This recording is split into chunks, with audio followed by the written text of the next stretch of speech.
pues sí tenía un significado muy importante, y era que si esa sumatoria del valor presente de los ingresos menos la sumatoria del valor presente de los egresos, ¿no? Podríamos tener pues tres situaciones, ¿no? Que esto fuera mayor que cero, ¿no? O sea que aquí tuviéramos un flujo positivo de caja, ¿no? Al traer eso al año cero, con esta tasa de interés, con una tasa de interés que es lo que está de por medio ahí, ¿no? Eso es lo importante, esa tasa de interés con la cual estamos aplicando ese flujo de caja. Entonces, en ese caso, cuando ese BPN era mayor que cero, pues veíamos que el proyecto hoy, ¿no? Hoy lo que hace es recuperarme la inversión. Mire, toda esta plata, si la rumo para acá, la traigo para acá, lo que está haciendo es recuperar esta plata que yo estoy invirtiendo acá, ¿sí? Está ganando esa tasa de interés que yo le establecí.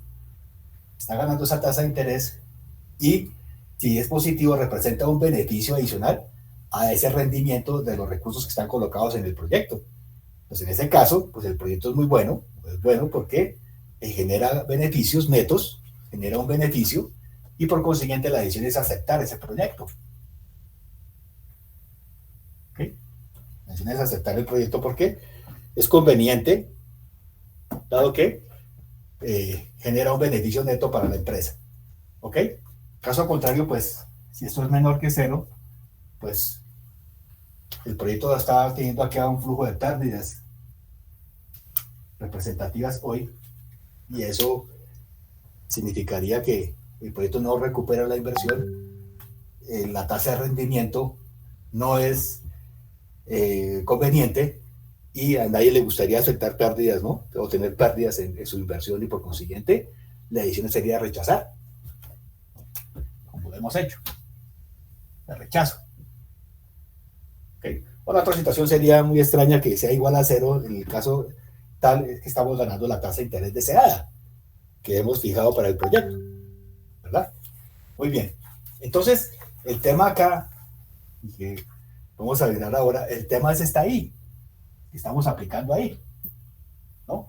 Es ahí, hemos dicho que es una tasa mínima aceptable de rendimiento, una TMAR, que el inversionista ha establecido y con la cual desea comparar su inversión y determinar si esa tasa le da rendimiento adecuado a ese proyecto que está, haga la redundancia, proyectando realizar, ¿verdad? Pero entonces ahí viene la pregunta, ¿cómo se fija esta tasa mínima aceptable de rendimiento?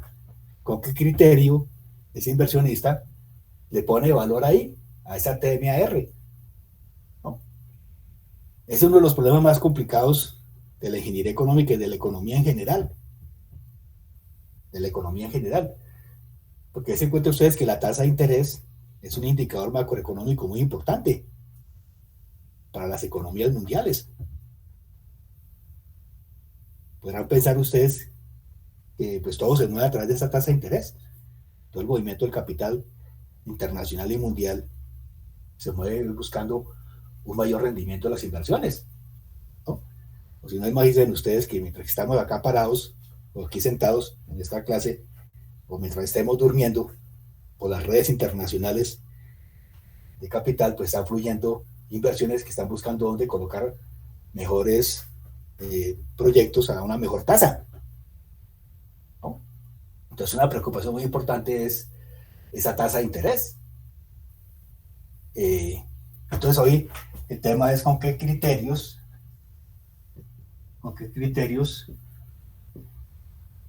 se fija, criterios de fijación de esa tasa mínima aceptable de retorno o de rendimiento.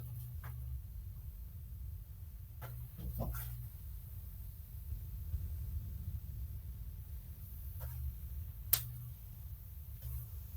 Recuerden ustedes también que si nosotros les poníamos una tasa muy alta, ¿no? Nos poníamos muy, como fue que dijimos la vez pasada, nos pusimos muy agresivos, muy agalludos, y le pedíamos a este proyecto que nos diera un 70%, pues si uno trae con una tasa de interés tan alta acá al año cero, pues seguramente que va a dar pérdidas, ¿no? Porque el proyecto no arriesga a lograr una tasa tan alta, ¿no?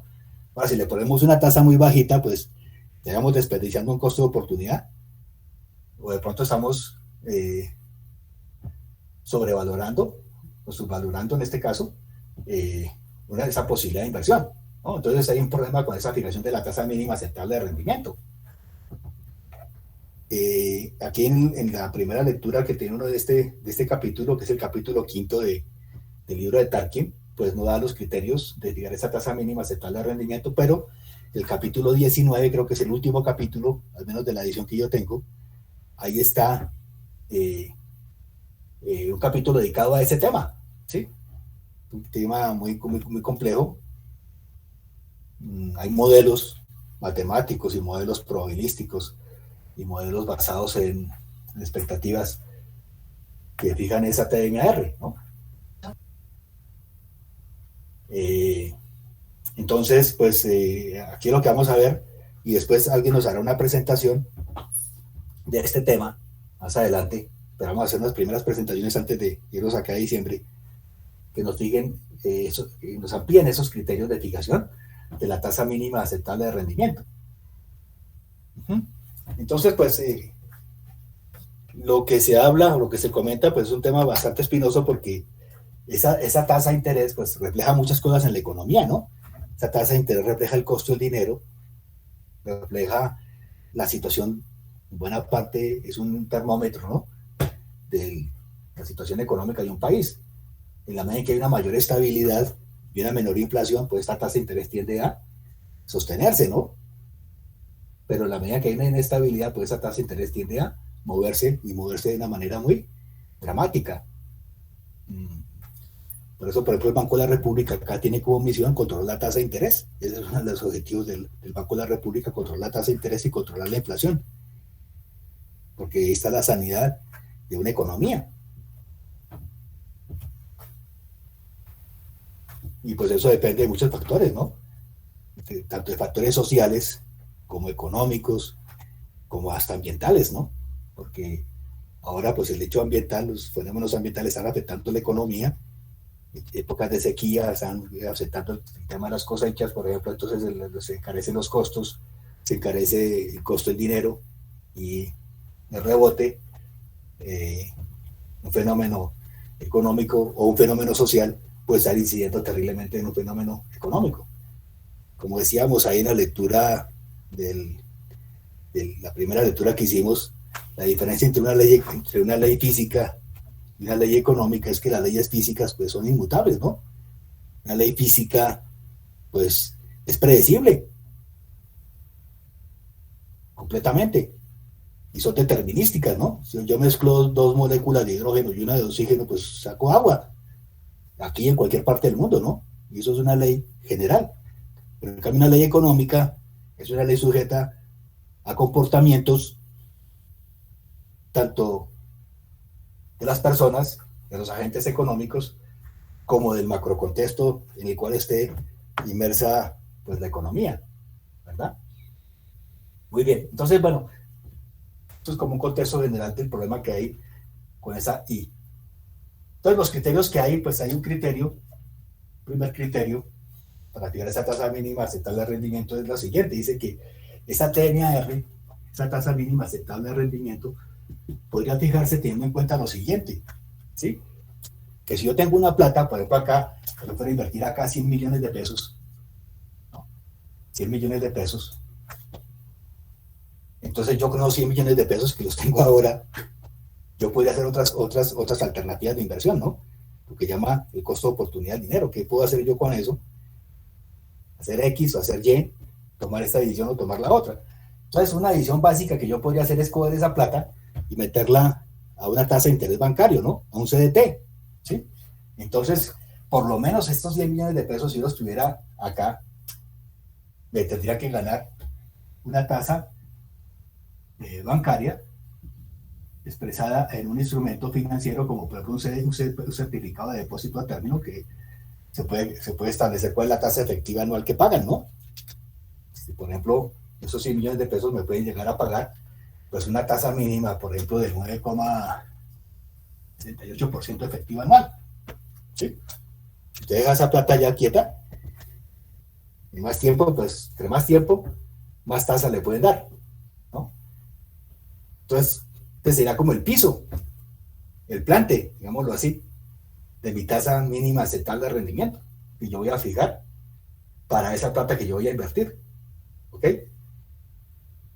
Pero bueno, entonces acá el riesgo es cero, ¿no?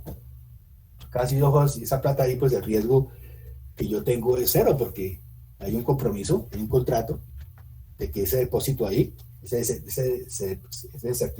depósito a término, pues el banco va a disponer de esa plata de él y se supone que ellos hacen unos portafolios de inversiones con ese dinero y ganan mucho más que ese 968, ¿no? Obviamente. Pero yo, como inversionista, pues me estoy ganando esa tasa de interés y mi riesgo es cero, ¿sí? A no ser que el banco se quiebre. Pero es muy difícil, ¿no? Pero claro, en Argentina sí ha pasado varias veces debido a la inestabilidad que la gente va a retirar la plata y hay corralito, ¿no? Es decir, cierran los bancos para que la gente no saque la plata y el banco se descapitalice y ya haya un problema generalizado, ¿no? Entonces ahí viene el pánico financiero muchas veces, que hay en algunos países donde hay inestabilidad económica. Afortunadamente aquí solamente lo tuvimos por ahí en el año, como en el año 82, 83, y por eso fue que impusieron el impuesto del 4.000 por mil para salvar a los bancos. Pero bueno, entonces, si yo invierto ahí, mi riesgo es cero, ¿no? En cuyo caso, pues la tasa mínima aceptable de rendimiento de mi plata es esa, el 9,68. Sí, ese sí yo lo fijé. Pero si yo voy a hacer con esa plata otra cosa, ¿no?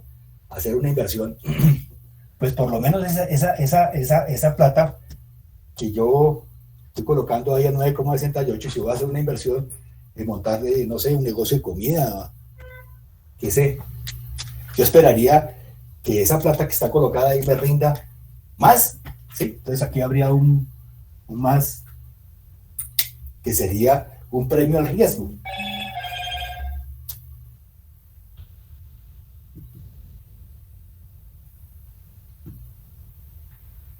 Un premio al riesgo, que yo lo valoro. O sea, este riesgo, pues es algo tan subjetivo como también objetivo, porque yo puedo valorar el riesgo que tiene una inversión en determinado sector. Sí, yo podría mirar, sobre todo los empresarios que ya son muy duchos o tienen mucha experiencia, pues saben qué tan riesgoso es un determinado sector o tipo de inversión en determinado momento de la economía, ¿no? Pero entonces yo fijaría ese riesgo teniendo en cuenta muchas cosas, ¿no? Si el mercado es muy inestable, si es difícil el acceso al mercado, si hay dificultad en los proveedores de materia prima, en fin, toda una serie de consideraciones que habría que tener en cuenta para valorar ese riesgo, dado que pues, algunos negocios son más riesgosos que otros, ¿no?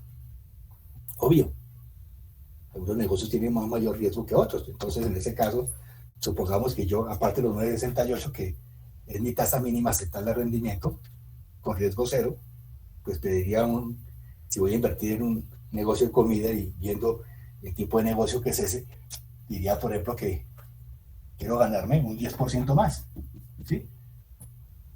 Yo valoro eso, porque estoy haciendo un esfuerzo de colocar esa plata allá. Y por consiguiente, esta tasa mínima aceptable de rendimiento sería el del 19,68% efectivo anual, con el cual yo trabajaría mis problemas, ¿sí? Y esta sería la tasa que yo aplicaría para valorar esa inversión que yo estoy haciendo, porque esa es la tasa que yo estoy aspirando a lograr. Entonces, este criterio es un criterio, pues muy básico, pero uno de los que más se puede utilizar para entender ese tema de la TMAR. ¿Ok? Muy bien.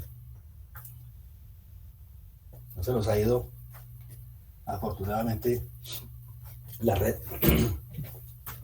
Ok, entonces ahí hay un criterio pues, de selección de esa TMAR y pues si ese proyecto con esa TMAR traído acá al año cero, pues da positivos que yo estoy obteniendo esa TMAR que yo he fijado de antemano. ¿Ok?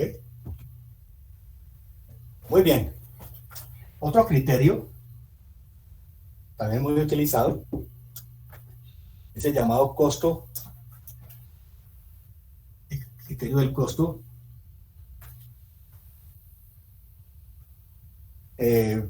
ponderado de capital.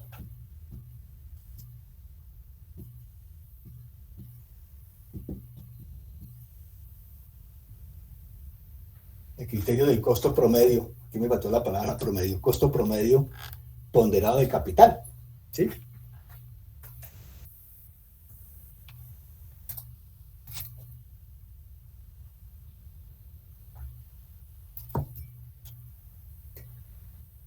En este caso, pues, cuando yo hago un proyecto de inversión, cuando se hace un proyecto de inversión, sobre todo los grandes proyectos de inversión, que requieren grandes recursos, pues tiene que conseguirse plata, ¿no? Como decíamos en la clase anterior, yo no tengo ese capital debajo del colchón. Pues cuando es un negocio, pues de pronto sí puedo tener la plata y ser mi plata y yo ponerla toda a funcionar en ese negocio, ¿no?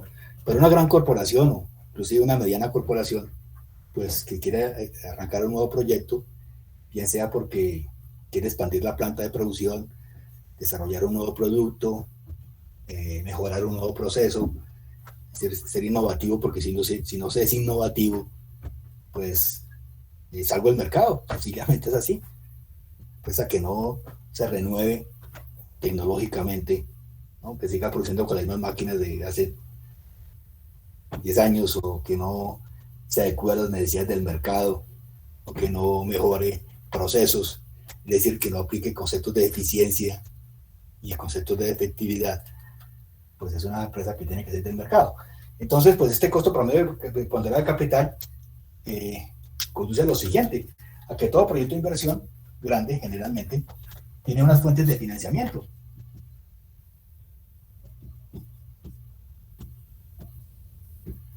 Unas fuentes de financiación, ¿sí? ¿Y esas fuentes de financiación cómo son? ¿Cómo se financia un proyecto? ¿Cuáles serían esas fuentes de financiación? Pues solamente pueden haber dos, o con capital propio, ¿verdad? Con capital propio,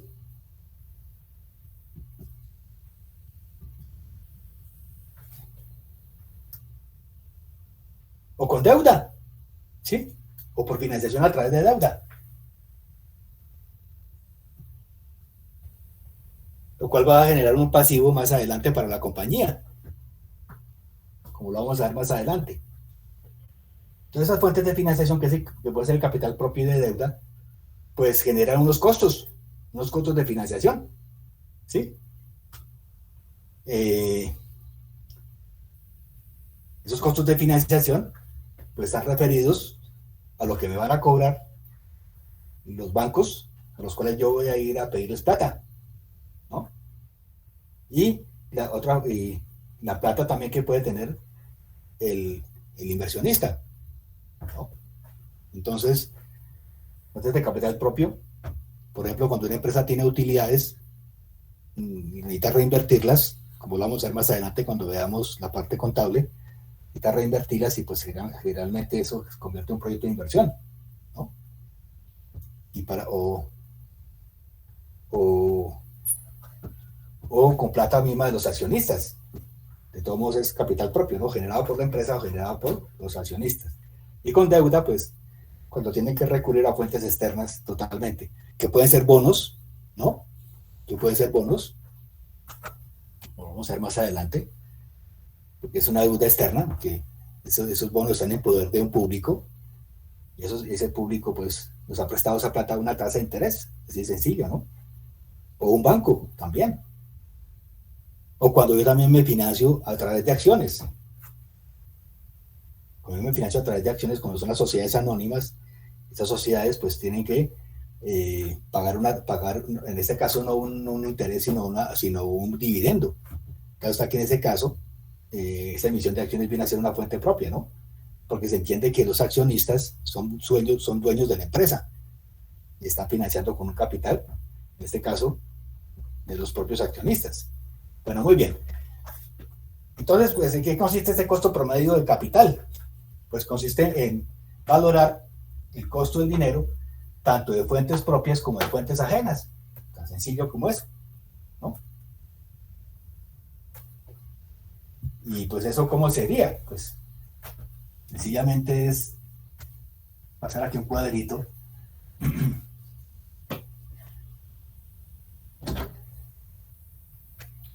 Voy a hacer acá un cuadrito, entonces, acá por ejemplo estos 100 millones de pesos, seguimos ahí con los 100 millones de pesos que se van a financiar para un proyecto de inversión. Entonces, ese proyecto de inversión pues va a tener acá unas fuentes de financiamiento, unas fuentes de financiamiento, ¿ok? Va a tener un porcentaje de la inversión,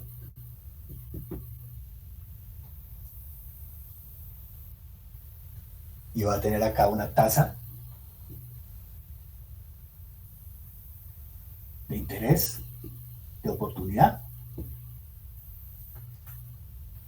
que va a pedir cada una de esas fuentes de financiación, ¿sí? Y acá voy a tener un costo ponderado. Un costo ponderado. Pues prácticamente es lo mismo que cuando ustedes sacan el papa, ¿no? Uno saca el papa, ¿qué es lo que está haciendo? Lo que está haciendo es sacar el número de créditos que estoy aplicando este semestre por la nota que saqué y la sumatoria de eso, pues va a ser mi papa, ¿sí? Entonces ahí se está valorando es que se está valorando es el peso que tiene pues cada materia dentro de ese promedio general, sencillamente como eso. Entonces acá fuentes propias, esos son los recursos propios que yo voy a colocar. Entonces, por ejemplo, yo voy a colocar de esos 100 millones de pesos, voy a colocar el 30% de la inversión, ¿sí? El 30%. Y con fuentes externas, supongamos que yo voy a recurrir a unas fuentes de financiamiento, por ejemplo, de bancos, ¿no? Como por ejemplo que un banco, como un banco A me va a prestar a mí, supongamos ahí el 30% también, un 30%, ¿ok? Otro banco, el banco B, me va a prestar a mí, supongamos un 25%,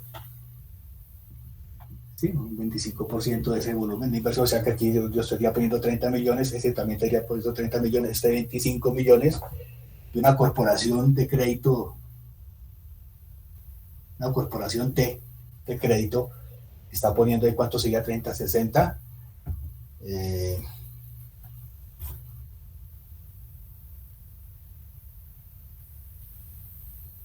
¿cuántos faltaría? 30, 40, 15.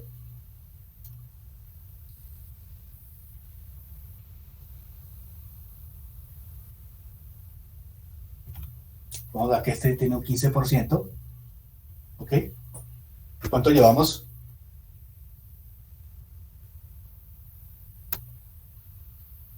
El 100%. El 100%, ¿no? Eso es lo que nos tiene que dar acá. El 100%, ¿no? El 100% de los recursos de inversión. ¿Ok? Entonces, a cada uno tiene una tasa. Entonces, yo, como soy el promotor del proyecto y estoy poniendo el pecho a eso, supongamos que yo estoy fijándole que la tasa, bueno, miramos, por ejemplo, que el banco A me cobra una tasa de interés, ¿no? Del 25%, ¿sí? Supongamos que esa es la tasa efectiva anual que me está cobrando ese banco, ¿sí? El banco B me está cobrando una tasa de interés del 18%. Como coloca menos plata, pues es menos el riesgo que está teniendo ahí. Entonces tendría el 18% de tasa de interés. Ahí lo pueden ustedes colocar también decimales, porque generalmente las tasas de interés no son enteras, sino son fraccionadas, ¿no?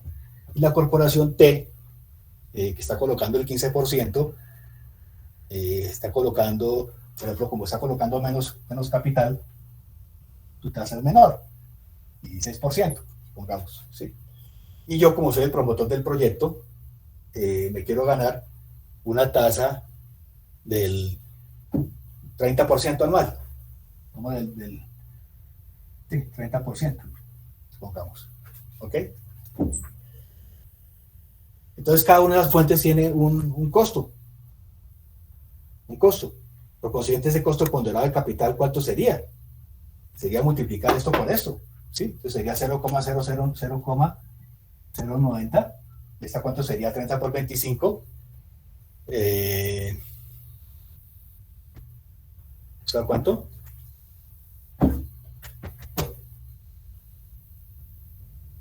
.075. ¿Cuánto da el otro? 25 por 18, ¿cuánto da eso? 5 por 18. Eso daría como 0,045. Sí, ¿no? Y este otro, 15 por 16, ¿cuánto da eso? 15, 6 por 5, 30. Lo dicen ahí. 240. 0,024, sí. Listo. Entonces, ¿cuánto sería el total, la suma total de eso? ¿Cuánto sería la suma total de eso?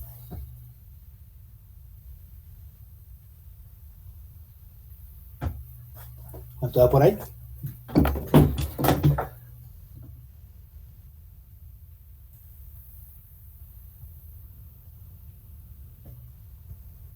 $0,234. 0,234, o sea que la tasa de interés de este proyecto sería en porcentaje el 23,4%, ¿sí? En promedio, costo mínimo de capital está en 23,4%, ponderando esas diferentes fuentes de financiamiento.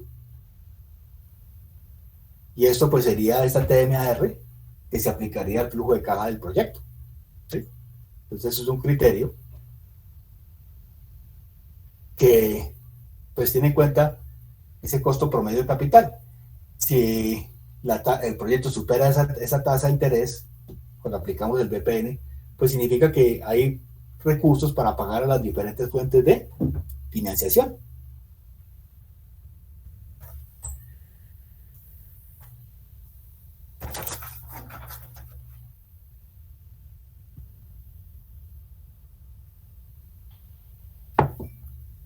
Profe, y esta tasa, el 23,4% es la que se usa en el flujo de caja, ¿cierto? Correcto. Para hacer todos los cálculos.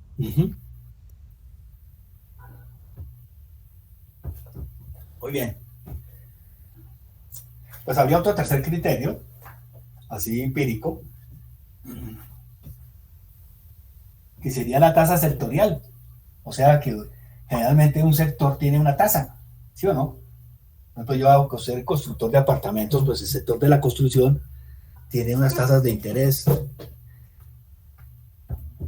tanto para préstamos del constructor como para préstamos de la persona que está tomando el préstamo, el crédito. ¿Ok? Entonces, habría ese un tercer criterio que sean las tasas sectoriales, ¿no? Y las podría consultar en Camacol, no sé.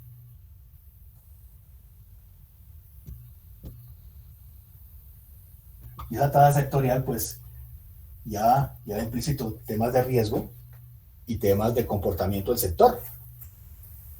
Pues, si soy un constructor, por ejemplo, en este caso que estaba dando aquí hipotético, si no tengo una tasa, por ejemplo, del 41%, 42%, pues no estoy en nada, ¿no? Porque no estoy metido dentro del negocio y mis inversiones que estoy haciendo ahí, pues no serían capaces de cumplir con esa tasa, ¿no? Bueno, muy bien. Estos serían como unos 3 criterios. Entonces yo podría adelantármele a las exposiciones, fijándola desde ya. ¿Quién nos podría hacer una exposición sobre criterios para la selección de la tasa mínima aceptable de retorno o de rendimiento?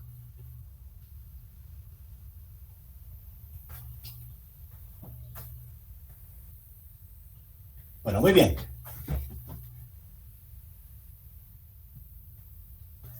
Entonces, este método del valor presente neto, ¿sí?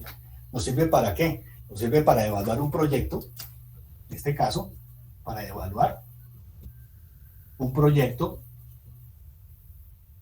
de inversión, pero también nos sirve para comparar varias alternativas, ¿sí? Entonces, esa es la otra utilidad que tiene el método de valor presente, que es la comparación de alternativas por el método del valor presente neto. Vamos para allá.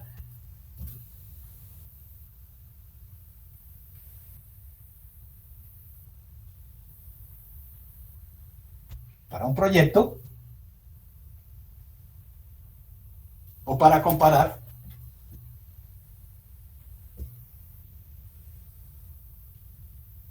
Profe, ¿podría subir un poquito la cámara, por favor? eso.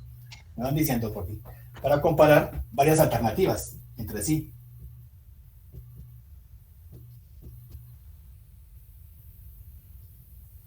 Entonces recuerden que en la ingeniería económica, lo decíamos por allá cuando comenzábamos, que una de las bondades que tiene la ingeniería económica es la toma de decisiones, ¿no? Es decir, poder comparar alternativas entre sí para solucionar un problema. Y esa es una de las ventajas que tiene pues, la ingeniería económica, ¿no? El uso generalizado que tiene en las empresas, en los proyectos de inversión. Entonces, pues, como siempre nosotros en ingeniería, pues no hay un solo método para resolver un problema, ¿no? Podemos encontrar varias alternativas. Estamos automatizando un proceso, podemos ser la máquina A o la máquina B o la máquina C, ¿no? Estamos tratando de solucionar un componente de un diseño, pues puede haber el material A, el material B, el material C, el material D, ¿no? Y todos son buenos, o sea, todos son convenientes. Todos nos ayudarían a resolver el problema. La material A, comparado con el material B, pues también pues no tendría yo reparo, ¿no? Entonces ahí nos enfrentamos a estas situaciones en las cuales lo que comentábamos también al comienzo y que está ahí en la lectura que dejamos al comienzo, que es que en la ingeniería económica nos enfrentamos a alternativas mutuamente excluyentes, ¿no? Alternativas que me toca elegir una entre varias. Serían alternativas mutuamente excluyentes.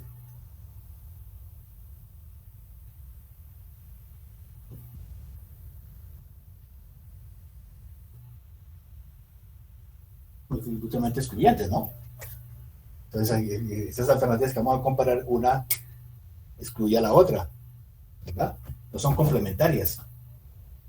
La otra característica es que las alternativas se pueden comparar con la misma tasa de interés, o sea, porque el costo del dinero que pueda tener una alternativa contra la otra es el mismo, ¿sí? Entonces, la tasa de interés que se aplicaría sería la misma, ¿no? Igual tasa de interés.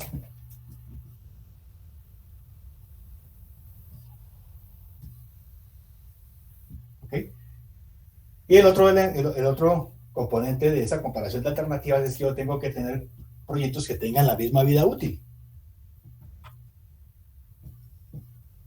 Porque quedarían en desventaja comparar un proyecto de 5 contra uno de 8. ¿Sí? ¿Ok? Entonces, esos son los tres elementos básicos que aplican para el análisis de alternativas por los métodos de ingeniería económica. ¿Ok? Algunos de ellos pues, nos van a ayudar a resolver problemas cuando la vida útil es diferente.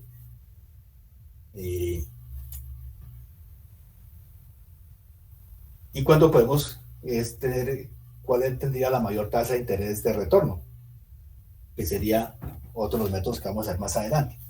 Pero bien, entonces acá en el caso del BPN, pues deben cumplirse esos tres elementos, ¿sí? Para hacer la comparación entre alternativas, ¿ok? Entonces, pues esta comparación de alternativas por BPN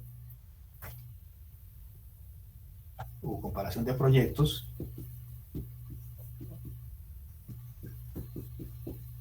es muy sencillo esto, pues nos enfrentamos a dos situaciones, ¿no? Una donde los flujos de caja son de ingresos. Un flujo de caja del proyecto de ingreso, que representan ingresos. Entonces, en este caso, pues lo que buscamos es seleccionar el proyecto que tenga el mayor BPN, ¿no? Porque sería el proyecto que me da el mayor beneficio neto actual. Es muy sencillo. Seleccionar el de mayor valor presente neto, ¿no? O podríamos enfrentarnos a proyectos en los cuales el flujo de caja representan fundamentalmente egresos.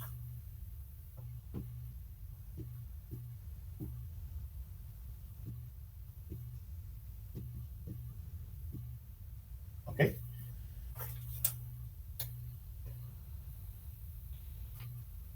Entonces, en este caso, lo que estamos buscando es la alternativa de menor costo, ¿sí? La alternativa de menor costo. Por ejemplo, estoy comparando dos máquinas, como lo vamos a ver ahora. Entonces, ¿cuál sería la alternativa que tendría el menor costo de implementarla? Implementar esa alternativa, ¿no? Pues, por consiguiente, pues acá la selección sería la alternativa, seleccionar la alternativa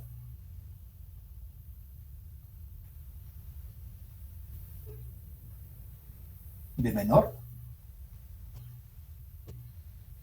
DPN, porque significaría la alternativa que me representa el menor costo actual.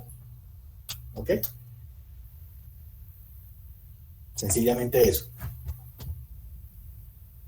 Para ambas situaciones podemos aplicar esta técnica del valor presente neto.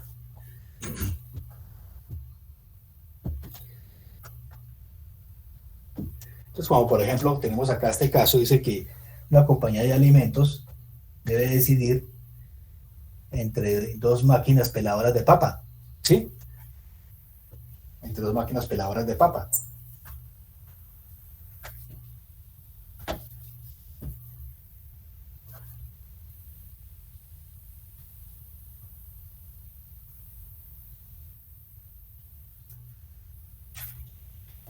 Dice acá que los datos de cada uno de los equipos son los siguientes. Dice que la máquina A, o la peladora A, y la máquina B, o peladora B, ¿no? Entonces dice que esta tendría un costo inicial, todas tienen un costo inicial o inversión inicial, ¿no? O inversión inicial. En este caso, una tiene 2.500 y en este otro caso de... Profe, qué pena, Sí, el ejercicio, ¿de dónde lo está sacando? estoy sacando del ejercicio de Tarkin. ¿Me puede decir cuál es, por favor? Es que el que está allá, ahora les digo, es que el que está allá en el ¿qué? En el ebook es una edición diferente a esta, ¿sí? Yo tengo varias ediciones de Tarkin y estoy tomando esta de la quinta edición. Tengo la quinta, la séptima Pero, y la séptima. La que está allá creo que es la octava, ¿no? pero en físico. Ah, Sí, yo tengo físico, sí. Yo tengo en físico, mire, es esta.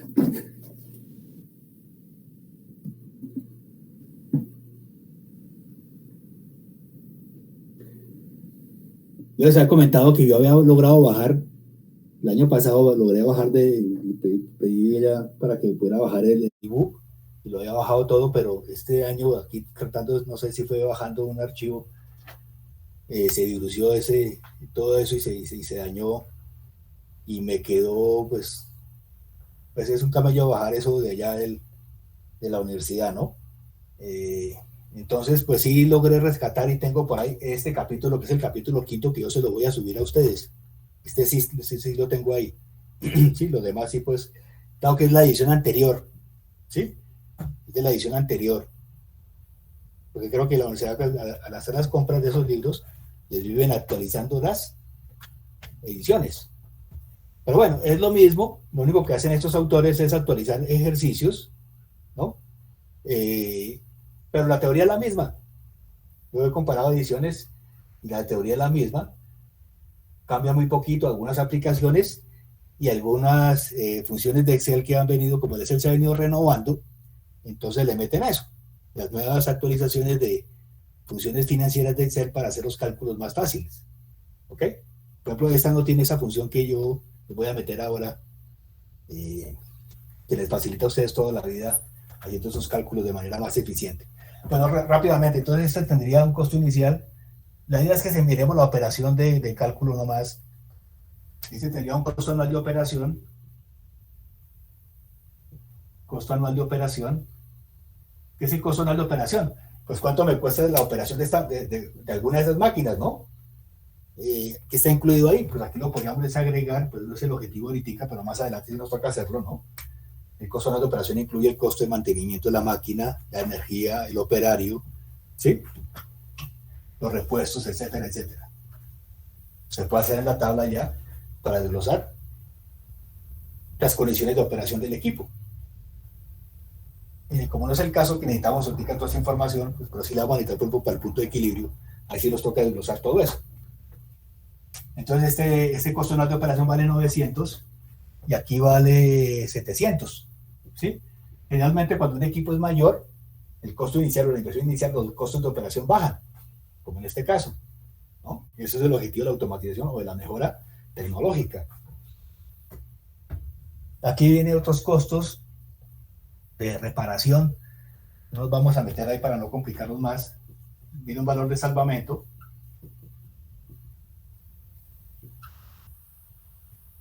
Y ese valor de salvamento es de 200 para este y de 350 para este equipo.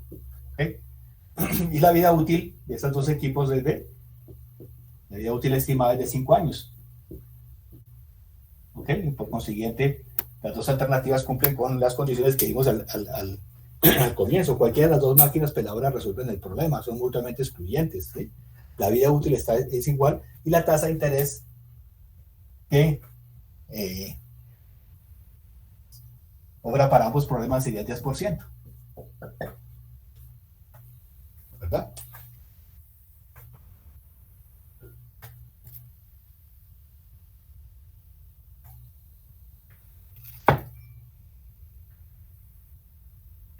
Bueno, sencillamente eso es un problema de qué. Eso es un problema, ¿qué es lo que nos están preguntando acá?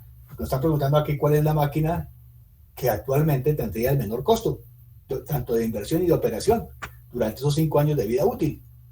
¿Sí? Eso es lo que está preguntando el problema. Seleccione el equipo más conveniente desde el punto de vista económico.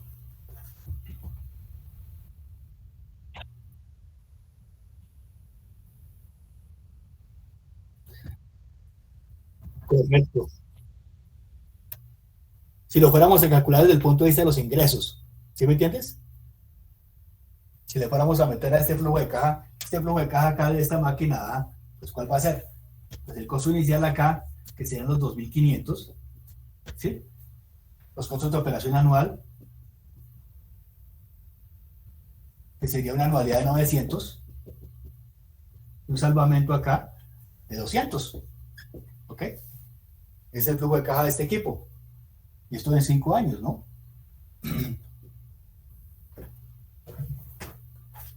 El otro flujo de caja del equipo B va a ser entonces los 3.500 de inversión inicial, el costo de mantenimiento, operación y mantenimiento del equipo, durante esos 5 años también, va a ser 700.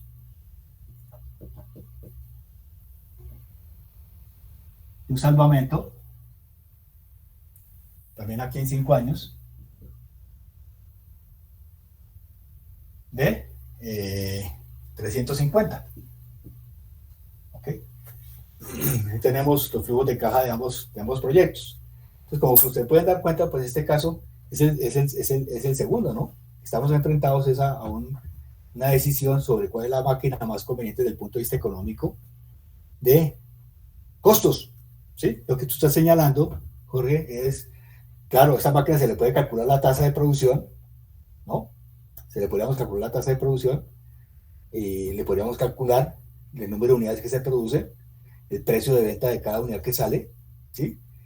Tendríamos que meter también los costos de depreciación, que tienen que estar metidos también. Y aquí tendríamos entonces un flujo de caja de ingresos y gastos, ¿sí? Entonces, en este caso, pues sí estaríamos en la situación primera del proyecto, en el cual estamos mirando es la máquina que nos produce el mayor ingreso, ¿sí? También se puede enfocar desde el punto de vista de los ingresos o desde el punto de vista de los costos, ¿verdad?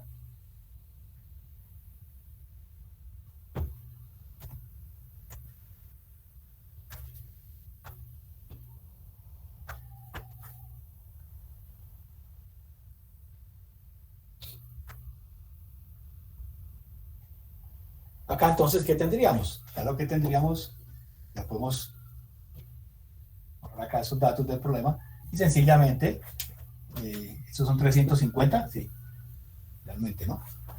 Pues hallar el valor presente de A y el valor presente de B. ¿Ok? Pues el valor presente de A, en este caso, pues va a ser los 2.500 que están en el año cero, no hay que traerlos a ninguna parte, ¿sí? Más esta anualidad de 900, estamos sumando costos, pues lo estoy tomando como positivos, sumando costos, o si lo quieren tomar como negativos también, ¿no? Y restar este de acá. En este caso sería 900, da una anualidad, hallar un presente con una tasa de interés que es del 10%, ¿sí? Y 5 periodos, ¿sí? Y a esto le retiramos el salvamento, que serían los 200, da un futuro, hallar un presente, con esa tasa de interés del 10%, y también 5 periodos igual. ¿Ok? Y el valor presente del equipo B, pues serían los 3.500. Ya están acá en el año cero. Nuestro diagrama de caja. Sí, más los 700. Dado un área, ya rompe lo mismo. 10% y 5 periodos menos los 350. Da un futuro, hallar un presente con el 10% y 5 periodos. Igual.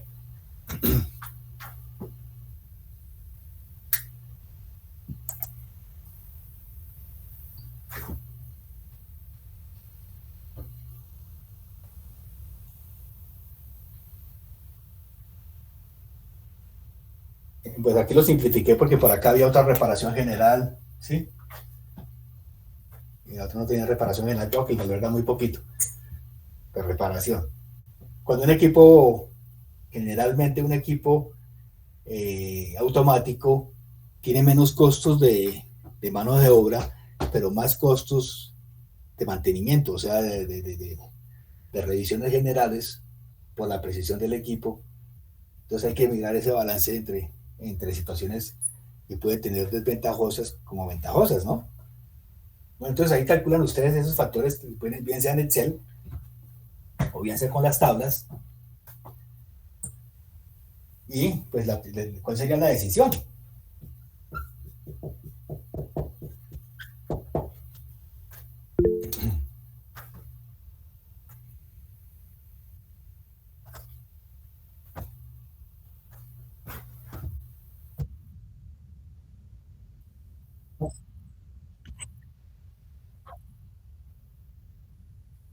¿La opción A cuánto da? BPDA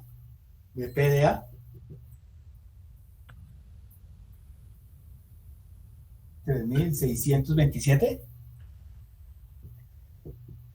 Y en la opción B, muy cercanos, ¿no?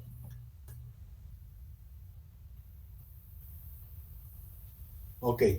Entonces acá viene la decisión. Pues la decisión es seleccionar A. Porque es el equipo que nos da el menor costo presente total. ¿Sí? Representa el menor costo presente total.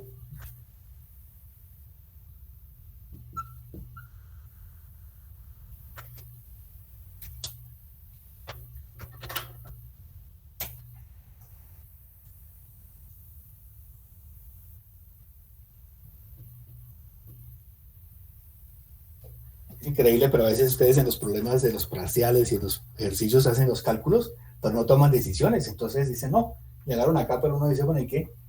¿Cuál es la decisión?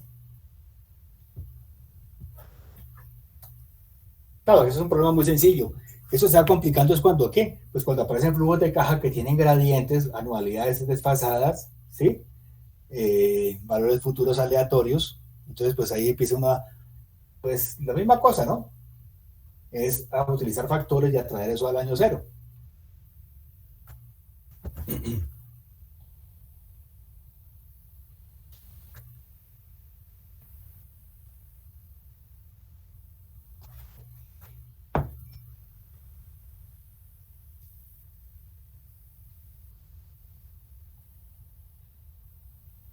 Muy bien.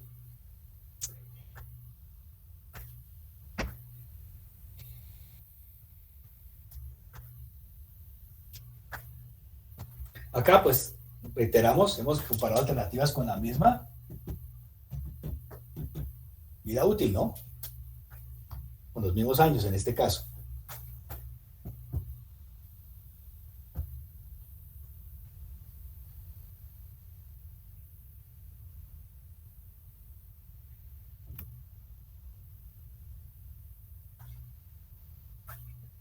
Pero ¿qué sucede entonces cuando comparamos alternativas con diferente vida útil? ¿Sí? Con vidas diferentes.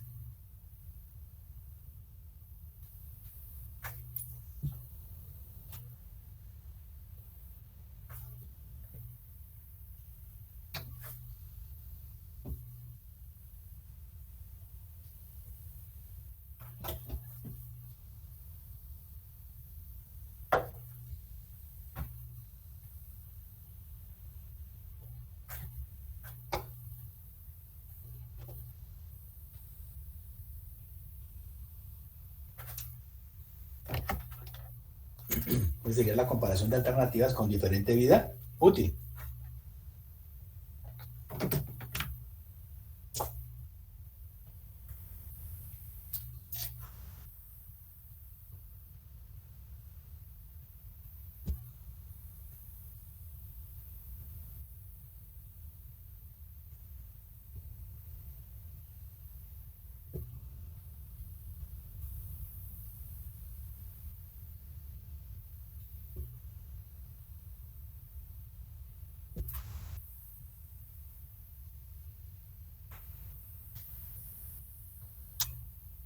Pues en este caso se cumple lo mismo que teníamos en el anterior, las alternativas son mutuamente excluyentes. La tasa de interés que aplica o el costo del dinero a través del tiempo es la misma, pero lo que está cambiando acá es que una alternativa tiene una vida distinta a la otra, ¿no? Como por ejemplo,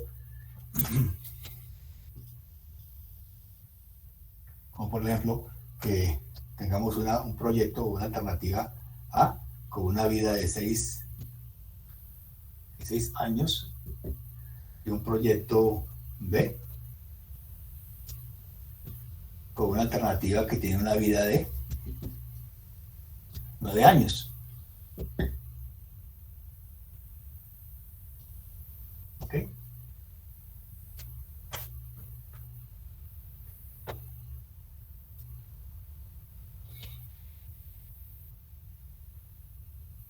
A con una vida de 6 años y B con una vida de 9 años.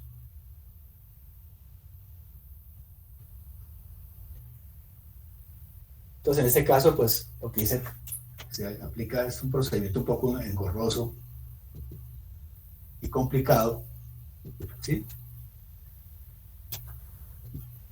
Procedimiento un poco engorroso y complicado desde el punto de vista de la ingeniería económica y desde el punto de vista de los cálculos y todo lo demás. Y es que, en este caso, lo que se dice es que, pues, primero diseñar, plantear el flujo de caja de cada alternativa, ¿no? ¿Sí? O sea, establecer el flujo de cada alternativa.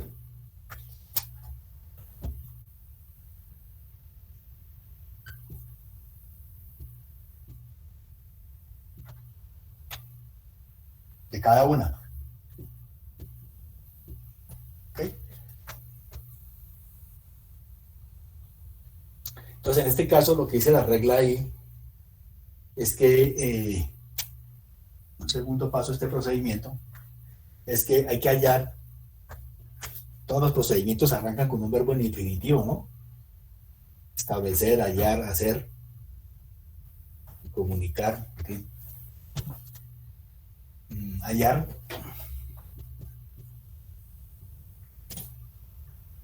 Dice la regla, hallar el mínimo común múltiplo, dice el MCN, de la vida útil de las dos alternativas, o de las alternativas que estemos en consideración, porque pueden haber 3 alternativas, o más, inclusive. Entonces, hallar el MCN de la vida de las alternativas. ¿Ok? Entonces, el mínimo común múltiplo. En este caso, el mínimo común múltiplo es el número que contiene ambas, ¿no? Entonces, en este caso, ese mínimo común múltiplo es, ¿cuál? 18, ¿no? Este 18 contiene a esta 2 veces y a esta lo contiene 3. Entonces, al hallar ese MCM de la vida de las alternativas, estamos hallando una vida común, ¿sí?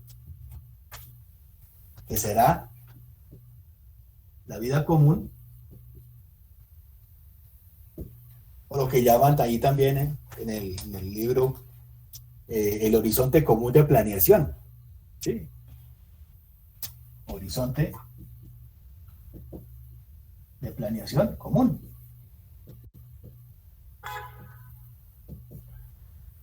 O sea que este horizonte de planeación de las alternativas va a ser a 18 años. ¿Ok? Es decir, que ya las dejamos en igual vida útil. O sea, para poderlas comparar, recuerden que estos requisitos que tengan la misma vida útil, pues ya la pusimos en la misma vida útil, que son 18 años. ¿Ok?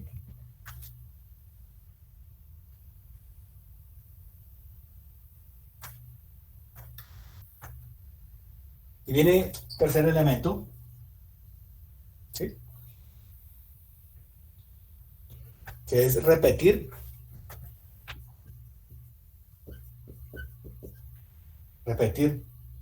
ese número de veces, repetir sobre este flujo de caja, repetir el número de ciclos,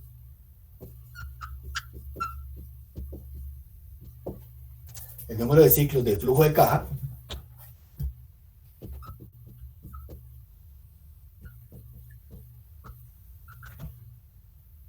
el número de ciclos de flujo de caja necesarios para llegar a esos 18 años. ¿Sí?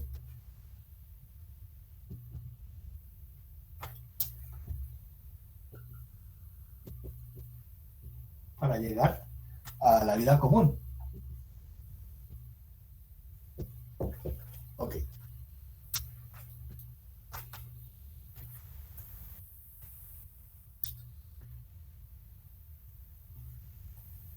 Entonces, ¿cuántas veces habrá que repetir este flujo de caja inicial? Para la de 6 años nos toca repetirlo 3 veces, tal como estaba el flujo original de caja, hay que repetirlo ese número de veces.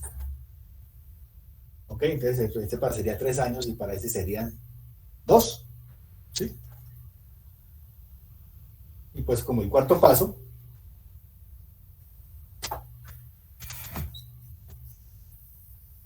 pues es hallar el valor presente neto de cada una.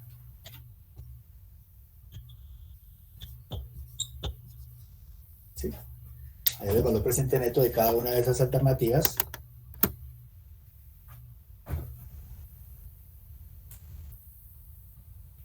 Y lo mismo, ¿no? Porque las alternativas pueden ser de ingresos o de costos.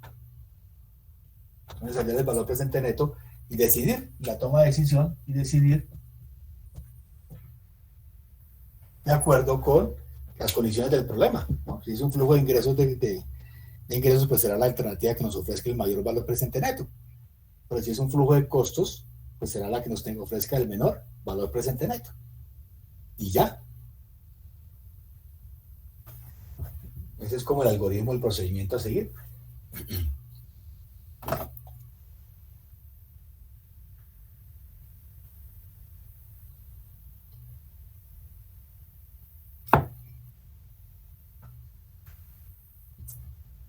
¿Ok?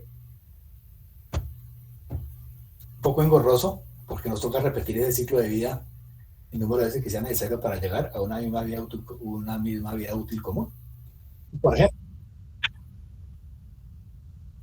sí,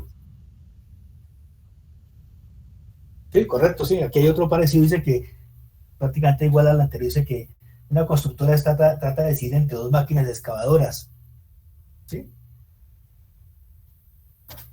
Entre dos máquinas excavadoras y las estimaciones se presentan a continuación.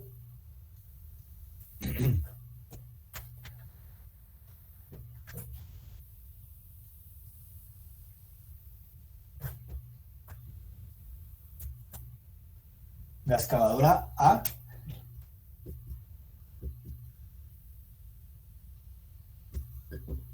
y la excavadora B.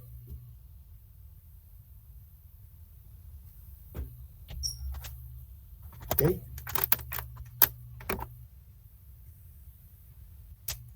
Dice acá que el costo inicial de la una son 11.000. Costo inicial o inversión inicial, ¿no? A mí no me gusta utilizar esa palabra costo cuando hablamos de inversiones porque confunde. Los costos los reservamos para la fase de operación. Costo inicial, 11.000. Y esta otra 18.000. ¿Sí?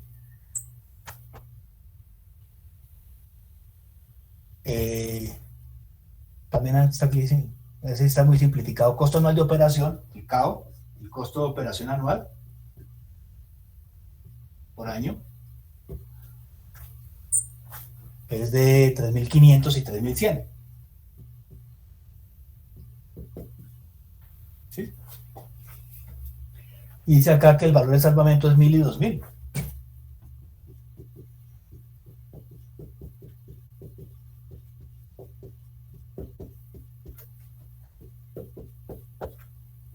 ¿Ok? Muy bien. Siempre pueden hacer unas tablas bien presentables para que tengamos la información correcta. Y la tasa de interés de oportunidad del negocio es del 15% anual. ¿Sí?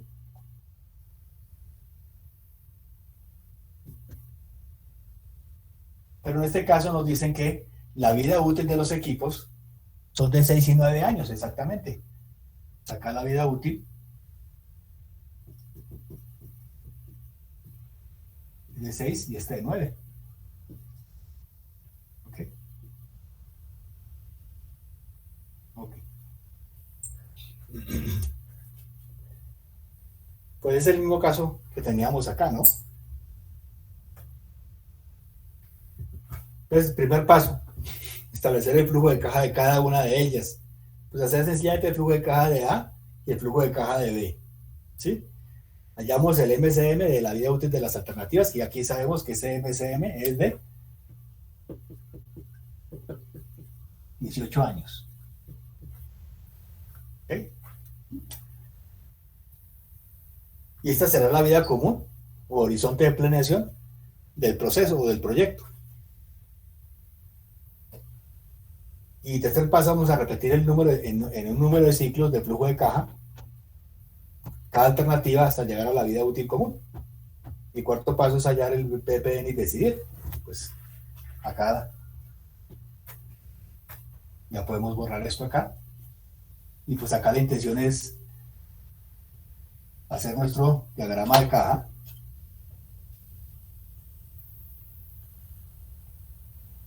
Nuestro diagrama de caja. En este caso, pues el diagrama de caja de A, ¿sí? Ese diagrama de caja de flujo de caja de la alternativa A. Alternativa A. Pues, ¿cuál va a ser ese flujo de caja? Pues sencillamente va a ser vamos a ver aquí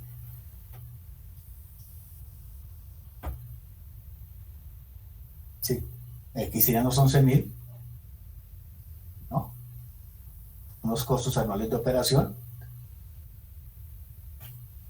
3, 4, 5 y 6 años, ¿no? Es decir, el diagrama original de caja, que tendría una anualidad de costos de 3.500 y un salvamento de 1.000, ¿no? Consiguiente acá, desde acá hasta el año aquí tendríamos 6 periodos, ¿verdad? El de la B, el de la alternativa B, de la alternativa B va a ser pues 18.000, un poquito más grande la flecha, 9 años de vida útil,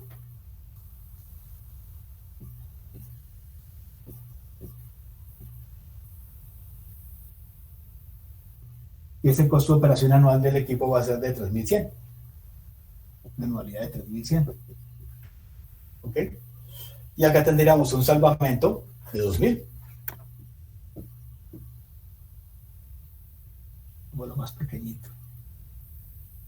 Acá tendríamos un salvamento de 2.000.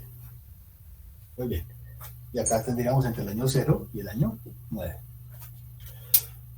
Pero lo que dice la regla es que hay que repetir ese diagrama de caja. Entonces es como si acá en el año sexto se volviera a ser el año 0 del problema. ¿Sí? Entonces vamos a hacerlo aquí con rojo para distinguir los ciclos. Acá es como si hiciéramos otra reinversión de 11.000. ¿Sí? En el caso de la A, tuviéramos otros 6 años. 1, 2, 3, 4, 5, 6 periodos. ¿Ok? Con otra anualidad de 3.500. Y un salvamento de 1.000.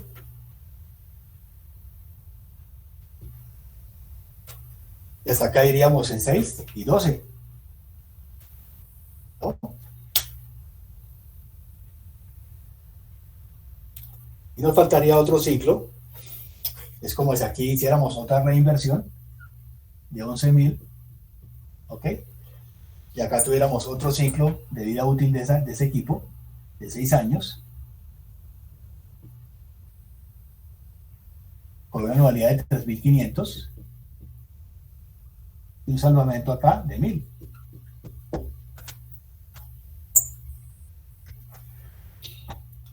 De tal manera que el problema ya nos quedó en estos 18 años para el flujo de caja de A, la alternativa A, y para el flujo de caja de la alternativa B, pues lo mismo, ¿no? Ahora este ciclo lo vamos a repetir es otra vez, para que nos queden al mismo tiempo los 18 periodos. Entonces acá sean 1, 2, 3, 4, 5, 6, 7, 8 y otros 9 periodos, ¿no? Profe, una duda. Sí. ¿El costo de operación inicia en los siguientes dos ciclos, inicia exactamente en el 6 y en el 12? El costo de operación, sí, buena pregunta. El costo de operación arranca, si aquí está arrancando en el periodo 1, sí, aquí tiene que arrancar en el periodo 7. ¿Ok? Y el periodo 0 sería este, el 6, con una reinversión ahí localizada en ese último periodo. Muy bien. Vale, gracias. Y acá nos quedaría faltando solamente salvamento, que serían de 2.000. ¿Ok? Y aquí tendríamos otra anualidad de costos de 3.100. Por consiguiente, estos dos flujos de caja pues ya quedaron en su misma vida útil común. Acá nos falta una inversión, ¿no? De 18.000. Ok. Y pues ahora sí, pues ahora pues toca hallar el valor presente neto de A y el valor presente neto de B.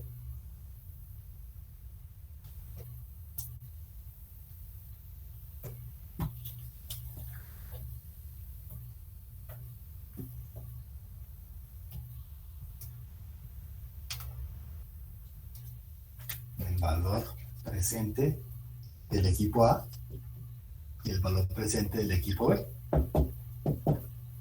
Pues ahí nos toca empezar pues a mirar el diagrama de cada y empezar todo a traer al año cero. ¿Sí? Es lo que estamos haciendo ahí.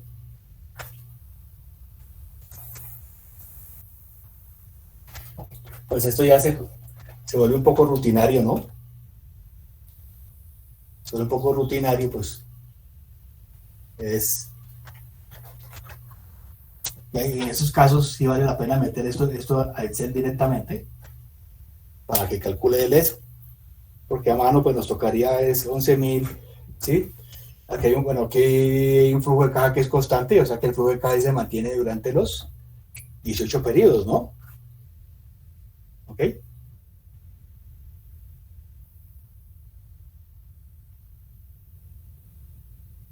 Pero acá sí nos toca traer este al año cero, este al año cero y este también al año, no, este no, porque ya no hay reinversión en el último periodo, ¿no? Aquí podemos simplificar, sacando estos 11.000 menos 1.000, dejar 9, acá también 9 y allá también 9, no, allá 1.000, para ir simplificando el diagrama de caja, ¿ok? Y aquí también es un problema de costos. Entonces acá la decisión que vamos a tomar es la máquina que también nos dé el menor valor presente neto.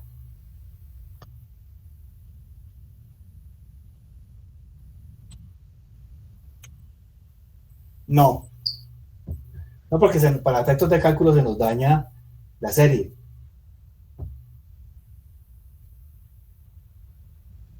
Ya irían 11.000 menos estos 1.000. Realmente la reinversión acá sería de 9.000, lo cual, ¿sí?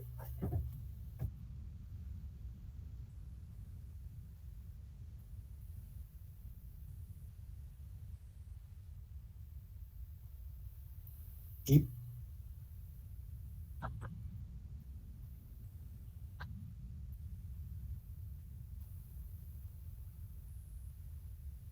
no, estamos dejando un flujo de caja neto, ¿no? Estamos calculando un flujo de caja neto, que es lo que vamos a utilizar mucho de aquí en adelante, ¿no? Para todas las demás, para todos los demás problemas.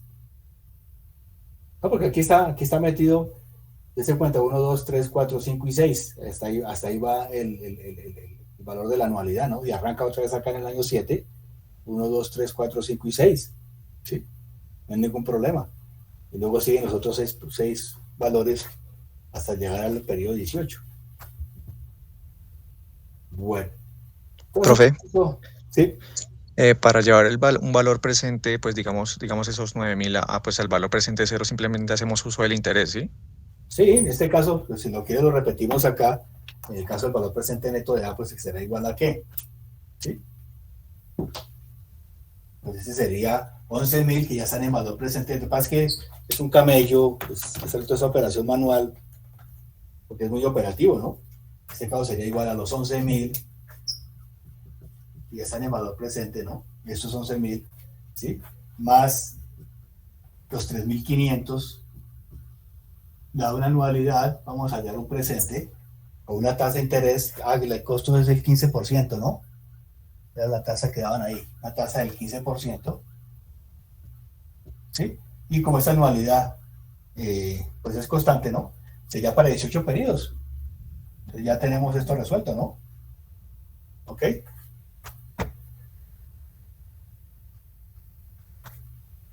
Y la vamos a localizar acá en el año 0.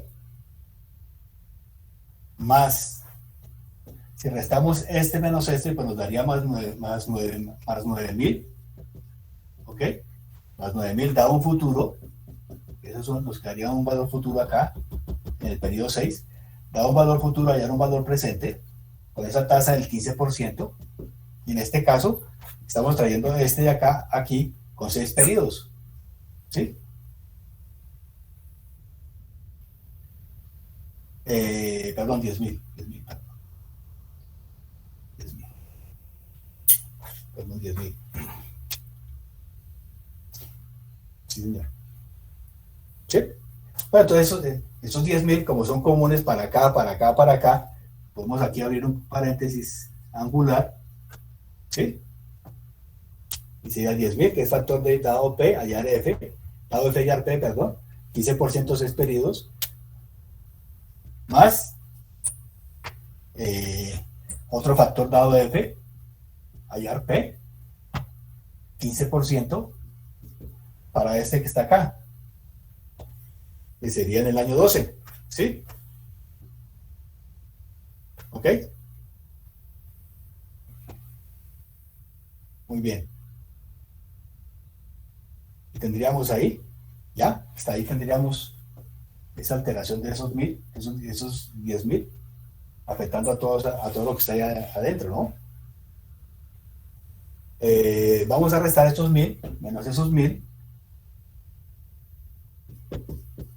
que sería dado un futuro, hallar un P.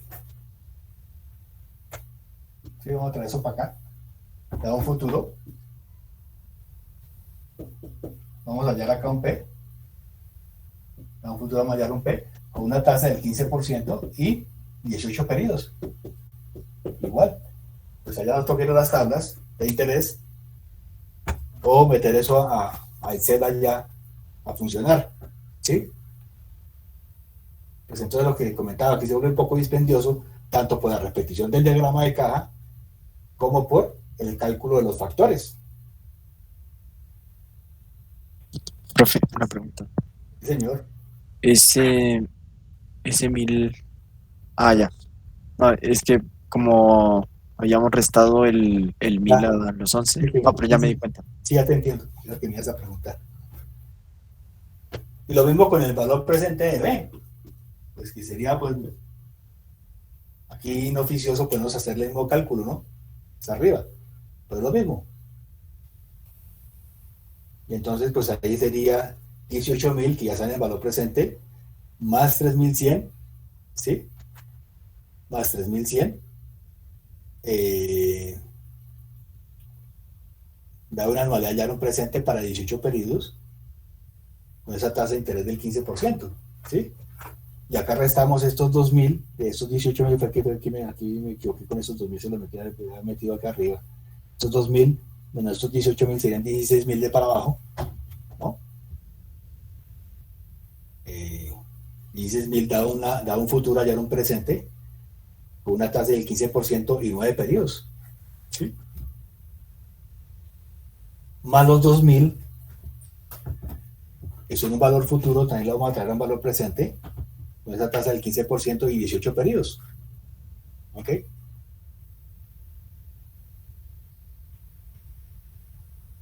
Muy bien. Entonces, conclusión, pues la herramienta del BPN, el valor presente neto, pues es algo muy interesante, muy importante, que nos ayuda a tomar decisiones en costos o en ingresos, ¿sí?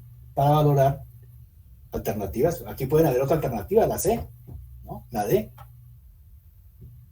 y poder decidir. Claro, esas decisiones, inclusive lo dice Tarkin allí, se complementan con otras actuaciones, como por ejemplo, si este equipo es el más sofisticado, el mejor, pero hecho a la mitad de los trabajadores, ¿será que eso es más conveniente? Porque de pronto se nos forma eso más bien un problema allá y los costos que nos ahorramos se nos van a convertir por allá en un paro que nos va a costar más que el ahorro que vamos a tener en la máquina, ¿no? Esas son consideraciones desde el punto de vista ya tanto ético como político y como consideraciones de otro tema que no, pues la ingeniería económica no está en capacidad de analizar, ¿sí? Pero que la ingeniería, pues la toma de decisiones en la ingeniería no es solamente, como lo decía ahí al comienzo Parkin, solamente de billete de plata, sino que también hay que tener un contexto en el cual se toman las decisiones.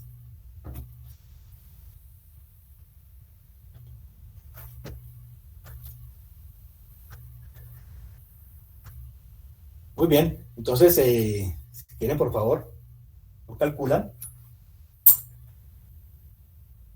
Terminen de calcularlo para hallar cuál es el equipo más conveniente de excavadora que necesitaría esa compañía constructora.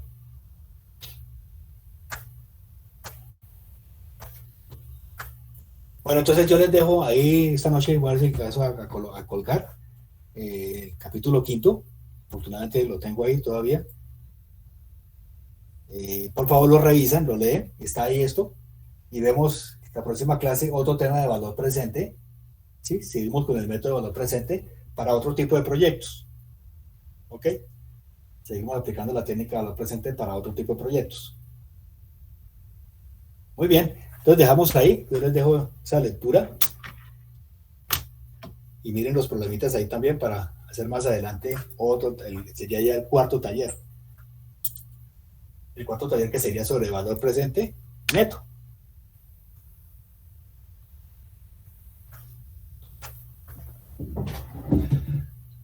Muy bien, muchas gracias.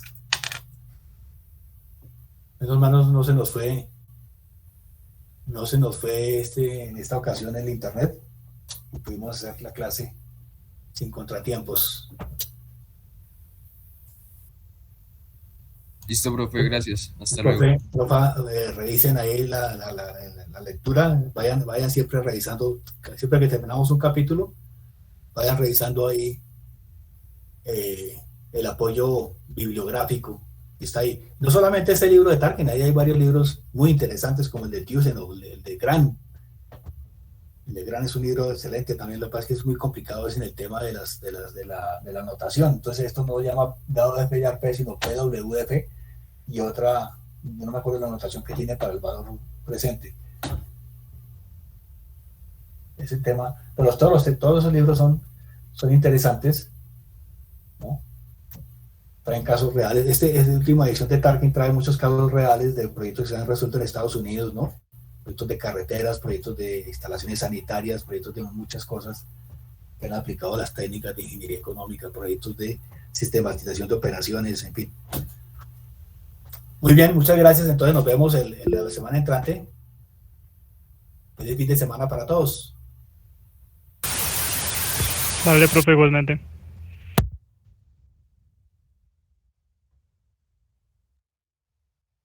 Gracias, profe.